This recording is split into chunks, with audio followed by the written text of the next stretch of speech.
Christ. In the name of the Father, and the Son, and the The Holy Spirit. Amen.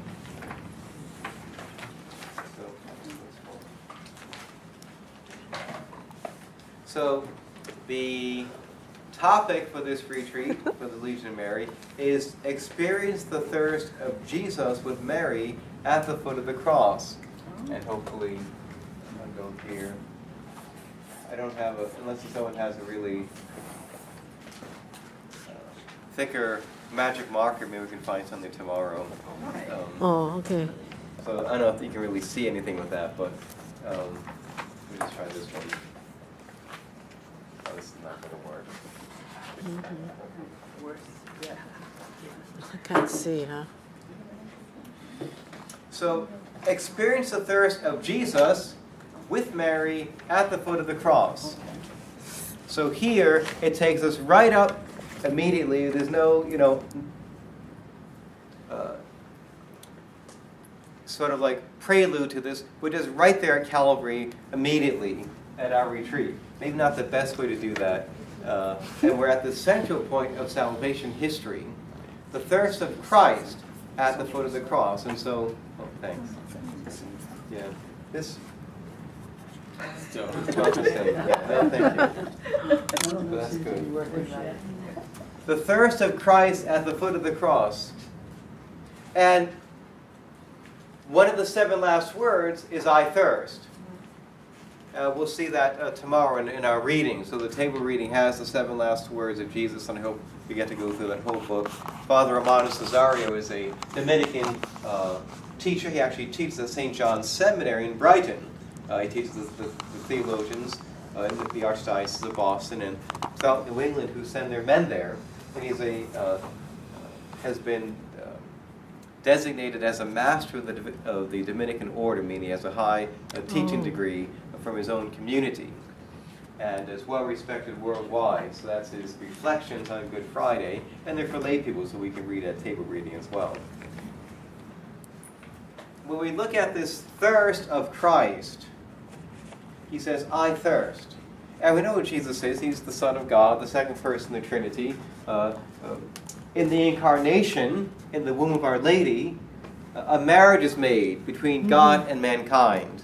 The womb of Our Lady is like the bridal chamber of humanity and divinity coming together. And Jesus marries human nature when he takes on our flesh. And who are we as human creatures, the fallen human creatures that we are?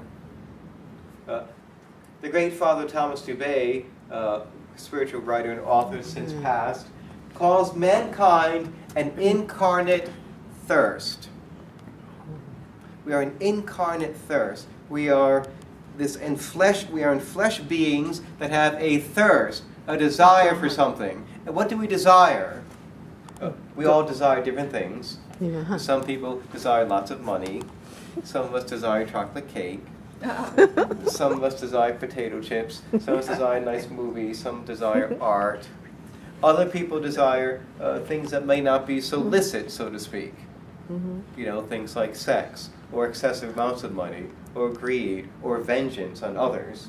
These are all things we desire. But what do we desire most? Well, even we desire these things that might even be sinful. Ultimately, we desire God. We are an incarnate thirst for God. As St. Augustine reminds us, you have made us for yourself, and our hearts are restless until they rest in you. So God has made us in such a way and constructed our humanity so that we are always seeking Him. And in fact, we can only seek Him. We who are these human creatures that have an intellect and a will. What does our intellect seek? It seeks the truth. The mind feeds on truth. It doesn't feed on comic books. It doesn't feed on gobbledygook on television, stuff like that. All those things weaken our minds and weaken our intellects and destroy our imaginations. We feed on truth. Who is Christ? Truth itself. That's what our intellects feed upon. And our hearts, what do our hearts seek? Our will. We seek to do the good. We seek to choose the good.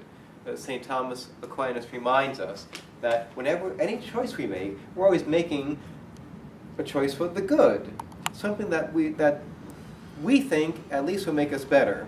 Now, sometimes we don't choose the good objectively, but we're always at least subjectively choosing the good, meaning we could choose evil under the appearance of good.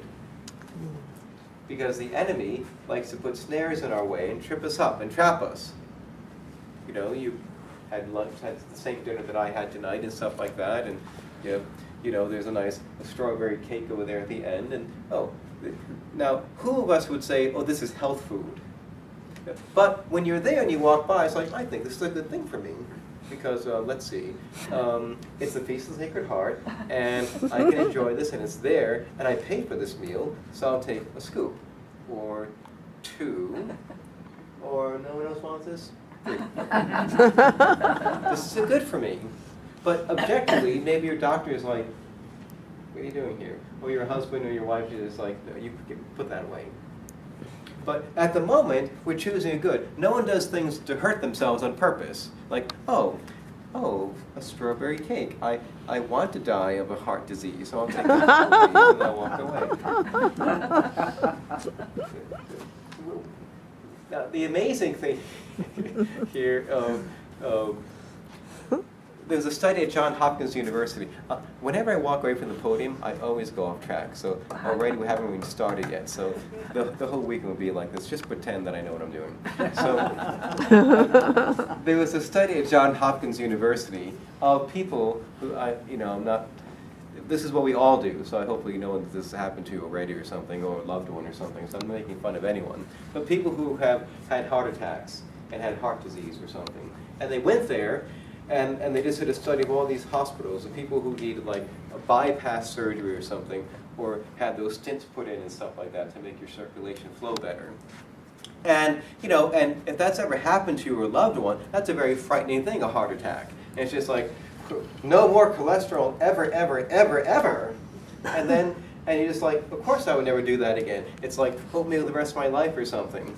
And so you're over there, and this happens to you, and the doctor tells you got to do this, this, this, that, and only eat these certain foods. It's like, yes, yes, yes, yes, and more notes, and your husband or your wife is like, right, let's record this, and you put things up on your refrigerator, and you put it right near your stove, and it's like, I'm only having this, and you go to the restaurant, no, only this, and stuff like that. But yet, 90% of people who've had a heart attack or had these, different conditions in them that they needed special help and stuff like that, 90% within 2 years revert back to their old diet and their old way of living and reject their exercise program and stuff like that. Even though we know this could kill us. Because at that particular moment, I'm not choosing to have the heart. I'm just choosing the food that's there because it's tasty, because I like pizza. That's why I'm having that. And I'm not thinking about cholesterol. And this is what we all do. We are an incarnate thirst. Okay, good. Set